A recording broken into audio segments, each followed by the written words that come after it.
કેશવ શર્માએ એવું ડ્રોન બનાવ્યું જે રણ મેદાનમાં સેના માટે મહત્વનું સાબિત થઈ શકે। પહેલગામ હુમલા પછી કેશવને સેના માટે ઉપયોગી થવાનો વિચાર આવ્યો અને તેણે ગતિ નામનું ડ્રોન બનાવ્યું જે સેના માટે માઇલસ્ટોન સાબિત થયો છે। જોઈએ આ અહેવાલ।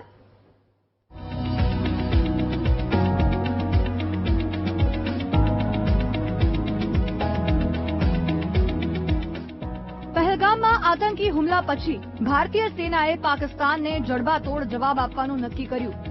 ઓપરેશન સિંદૂરની જ્વલંત સફળતા પછી દેશના યુવાનોમાં દેશ માટે કંઈક કરી છૂટવાની ભાવના ભરી દીધી। અમદાવાદના કેશવ શર્મા નામના યુવકે એવું ડ્રોન બનાવ્યું જે ભારતીય સેનાની શક્તિમાં વધારો કરનારું છે। કેશવે ડ્રોનને ગતિ નામ આપ્યું છે। એક સાથે 2 ડ્રોન લઈ જઈ શકે, 7.5 કિલોમીટર સુધી ટાર્ગેટને કરી શકે ધ્વસ્ત। એઆઈ ટેકનોલોજીથી સજ્જ છે ડ્રોન। 500 મીટરની ઊંચાઈએ ઉડવામાં સક્ષમ। પોખરણમાં થયેલ સફળ ટેસ્ટિંગ બાદ ભારતીય સેનાએ ડ્રોનની કામગીરીથી પ્રભાવિત થઈને કેશવની કંપનીને ડ્રોન સપ્લાય કરવાનો ઓર્ડર આપ્યો છે। આ જો આપણું ડ્રોન છે ગતિ, આ ડ્રોનમાં બેસિકલી 4 મોટર હોય, BLDC મોટર। એ BLDC મોટર સાથે એક 4 પ્રોપેલર્સ આપણે અટેચ કરી રહ્યા છે। 10 ઇંચ પ્રોપેલર છે। 10 ઇંચ પ્રોપેલર જ્યારે નીચે થ્રસ્ટ આપે એટલે જ્યારે નીચે હવા ફેંકે ત્યારે ડ્રોન ઉપર જાય।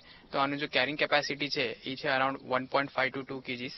એ 2 kg સુધી વેટ ઉપાડીને એક લોકેશનથી બીજી લોકેશન જઈને ડ્રોપ કરી શકે ઓટોમેટિકલી। આ જો છે ઉપરવાળું વસ્તુ એ છે આપણું GPS અને આ ટોટલ જો સિસ્ટમ છે આપણે એક કંટ્રોલર સાથે કનેક્ટ કરી રહ્યા છે બધા મોટર્સને। એ કમાન્ડ જાય છે આપણા રિમોટ અને આ જો છે તમારી બેટરી છે, બેટરી તમે કનેક્ટ કરો ડ્રોનના ઉપર અને એના પછી એ ડ્રોન આગળ as per our command it moves around. Keshav શર્માએ પોતાના અભ્યાસ દરમિયાન ઇલેક્ટ્રિક અને ડ્રોન ટેકનોલોજી પર ઊંડો અભ્યાસ કર્યો હતો। પોતાની મહેનત અને પ્રતિભાથી તેણે સાબિત કર્યું કે દેશના યુવા ઇનોવેશન દ્વારા સેનાની શક્તિમાં વધારો કરી શકે છે। હાલમાં કેશવ એવી નવી ટેકનોલોજી પર કામ કરી રહ્યા છે જેમાં ડ્રોન કોઈપણ લોકેશનને લોક કરીને ચોક્કસ એ જ સ્થળે હુમલો કરી શકે।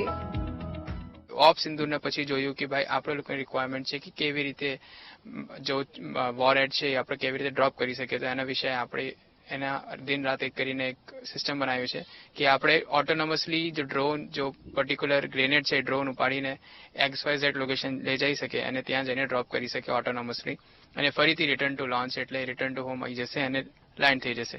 So this is all what we are building.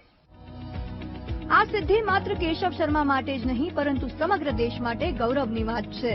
આપણા દેશના યુવાનો પાસે અપાર ક્ષમતા છે અને કેશવનું આ ડ્રોન તેનું જીવંત ઉદાહરણ છે। આવનારા સમયમાં આ પ્રકારના અદ્યતન ભારતીય ડ્રોન્સ સેનાને વધુ શક્તિશાળી અને આત્મનિર્ભર બનાવવામાં મહત્વની ભૂમિકા ભજવશે। સાક્ષી દાબડા, VTV